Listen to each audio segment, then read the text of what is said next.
Error কোনো দায়িত্ব নাই। এরা এরা ঠিক 1 লক্ষ টাকা আমি আপনাদেরকে বরাদ্দ করতেছি। আমরা খুবই ডরমিটরি যেটা আছে স্টুডেন্টদের জন্য, এইটারে মিনিমাম মানান সই করার জন্য একজন ছাত্র মানুষ আসলে, একজন গবেষক আসলে এটার যে অবস্থা, আমি একবার আমার গেস্ট আসছিল, আমি বলছিলাম যে এই সেন্টারে থাকতো রাতে 8টা পর্যন্ত থাকে হয় যে আমরা আপনি বিদায় করে দেন, তাও এখানে আর রাখবেন না। এর মানে এটার অবস্থা ভালো না। এইটার জন্য আমি আলাদাভাবে আমি সিএমসির সাথে বসে আপনাদেরকে 10 লক্ষ টাকা পর্যন্ত আমি বরাদ্দ দিব, যে এটা আপনারা একদম ভদ্রলোকের মতো যে লোকটাই থাকবে ভদ্রলোকের জন্য থাকবে। যদি এসি লাগে এসি লাগাবেন আমি দিই। এইখানে যেহেতু আমাদের এখন পর্যন্ত সোনারঘাটে থাকার কোনো ব্যবস্থা নাই, যারা এখানে দেখতে আসবে যদি সিঙ্গেল আসে, ফ্যামিলি ছাড়া আসে, তাহলে একা থাকতে চায় স্টুডেন্টের মতো করে, এইখানে যেন যতগুলা লোক থাকবে একদম ভদ্রভাবে থাকা লাগবে। আমি 10 লাখ টাকা আপনাদেরকে দিব তখন যখন জিও সাহেব এই সিএমসির আন্ডারে এই ইনকামটা সিএমসি পাবে। কথাটা বুঝাইতে পারছি? এই ইনকামটা সিএমসি যদি না পায় তাহলে এটা চলবে কি দিয়ে?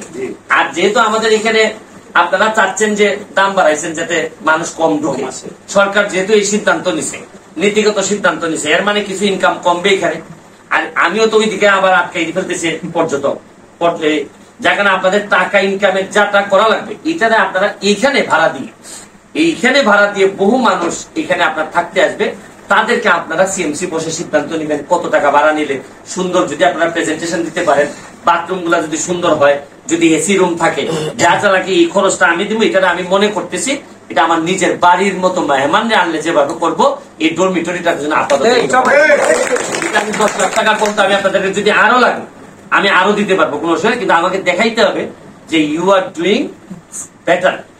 বেটার না দেখাইতে পারলে আপনি তো আমার ছিলেন, আমি ব্যারিস্টারের টাকা কিন্তু এমনি সব নিয়ে যেতে পারবে। কিন্তু আমি যদি বুঝি যে এটা জায়গায় মতো যাচ্ছে না, তাহলে আপনার যে জায়গায় কামড় দিলে আপনিও মরবেন, এই জায়গায় কামড় দিয়ে আমি শিখছি। এটা আমি জানি, আপনারা মনে হয় আমার ব্যাপারে ভালোই জানেন যে আমি কি জিনিস। আমি নিজের দুর্নীতি করব না, আর আপাতত দুর্নীতি আমি কাউকে করতে দিব না। তবে নীতির ভিত্তিতে যদি আপনি আমার সব নিয়ে যান, নীতির ভিত্তিতে যদি আপনি সব নিয়ে যান, তাতে আমি আপনাকে সহযোগিতা করব। আর একটা কথা বলি, আমি এমপি হয়েছি, একটা জিনিস মনে রাখেন, যে কোনো প্রজেক্ট যদি আপনাদেরকে ছেড়ে দেয়, উনিও যদি আপনাদেরকে ছেড়ে দেয়, যেদিন থেকে ছেড়ে দিবে মনে রাখেন কোনো অসুবিধা নাই, আপনাদের এমপি ব্যারিস্টার সুমন আছে, আর কারণ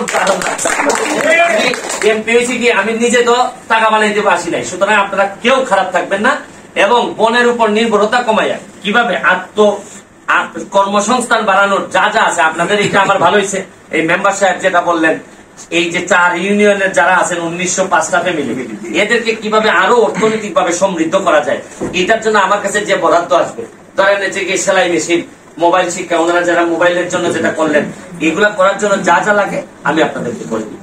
আপনারা বিশ্বাস রাখেন, আমার অত্যন্ত আমি আনন্দিত। আমার কাজ করার জন্য যে একটা রানিং পার্টনার দরকার ছিল, আমি উপজেলা চেয়ারম্যান সাহেব, উনি আসছেন অত্যন্ত ভদ্রলোক মানুষ। মানে তারে আমি আপনাদের কি বলবো, উনি সকালবেলা আমার ফোন করে বললেন যে এই আপনার নামে যে কি আইছে 250 কি শুকনা খাবার আইছে, আমারটা কই?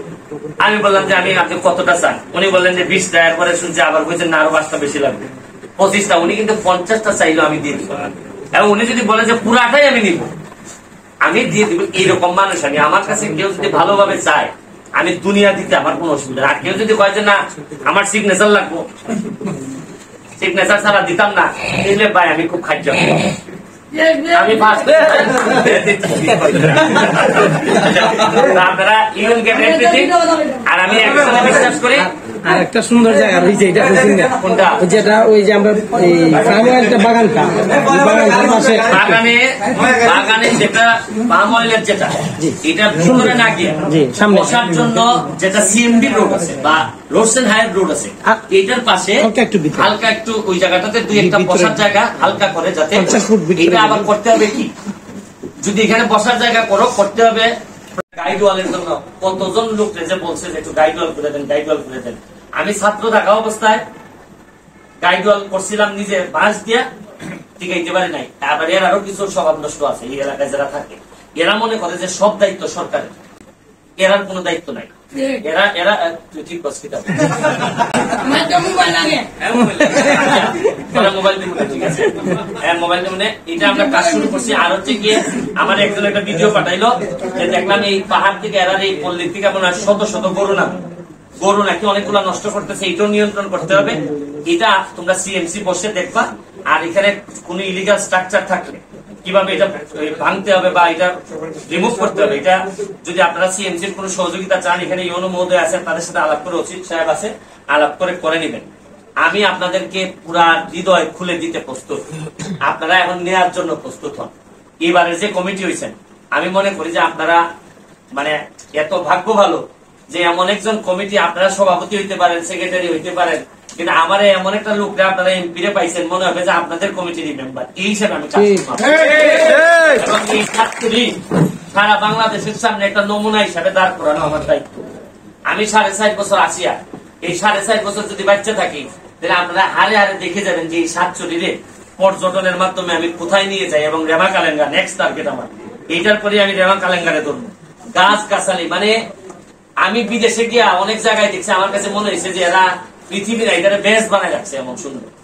আমরা শুধু স্বভাবের কারণে পাই, আমরা অত অভাবে ছিলাম না, কিন্তু স্বভাবটা খারাপ। কিছু স্বভাবটা ঠিক করে যদি সামনের দিকে আগাইতে পারি এবং বঙ্গবন্ধু সোনার বাংলাটা উপহার দিতে পারি, আমরা দেখবেন এমনও ইচ্ছা আছে মাধবপুর সোনারঘাটে এমন ভাবে সাজাইবো, আমি বঙ্গবন্ধু সোনার বাংলার মডেল বানাইয়া উদ্বোধন করাইবো আমি মাননীয় প্রধানমন্ত্রী জননেত্রী শেখ হাসিনা।